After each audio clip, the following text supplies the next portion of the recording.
Special Report NFL Network, Broncos vs. Texans. A battle tested by adversity, Inglewood, Colorado. As the calendar turns and the air thickens with the tension that only midseason football can bring, the Denver Broncos find themselves standing at a critical crossroads.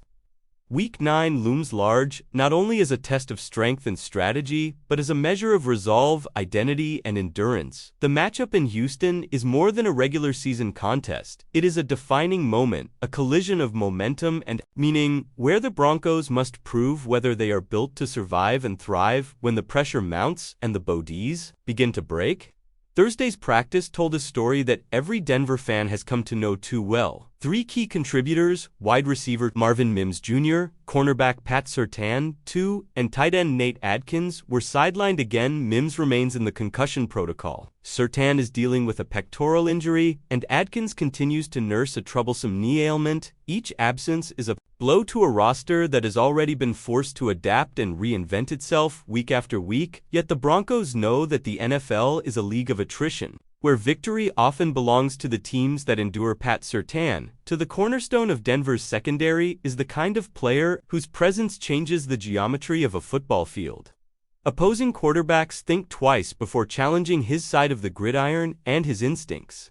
Leadership and precision have anchored the Broncos' defense through storms of adversity. Losing him even temporarily could reshape the entire defensive strategy, forcing defensive coordinator Vance Joseph to rely on young players like Chris Abrams, Drain, and rookie Jahdae Barron. Both corners have shown flashes of promise, but Sunday's matchup against a sharp and confident Texans offense will demand more than potential. It will demand poise, discipline, and belief. Meanwhile, Marvin Mims Jr., one of the brightest young talents in Denver's arsenal, continues to work through the NFL's five-step return-to-play protocol after suffering a concussion in Week 8.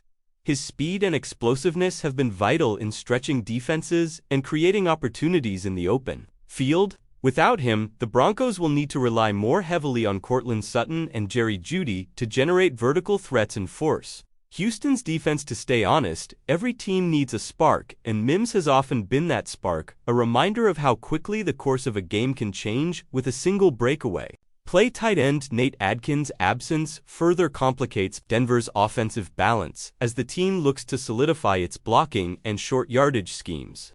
In response, the Broncos have turned to veteran Marcedes Lewis, the dependable tight end whose 18 seasons in the NFL have made him one of the most experienced players in league history.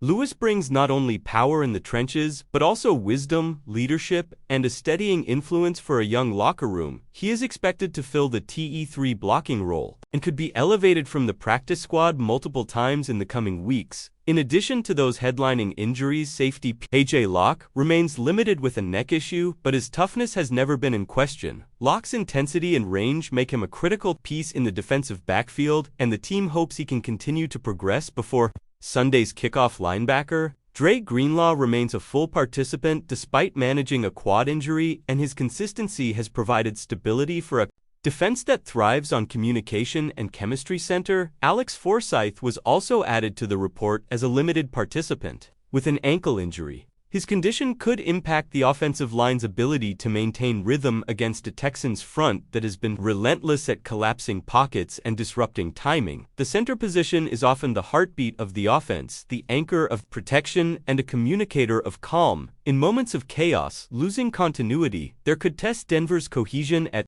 a time when precision matters most. Friday's final practice in Inglewood will determine the official status of these players and set the tone for a matchup that carries far more weight than the standings might suggest. Both teams enter Week 9 chasing consistency and credibility.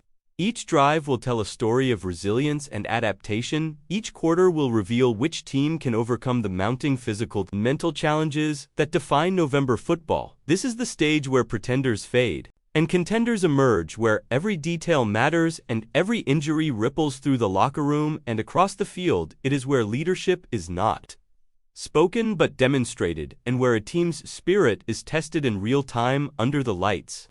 For the Denver Broncos, the road to redemption is still open, but the margin for error grows thinner with each passing week.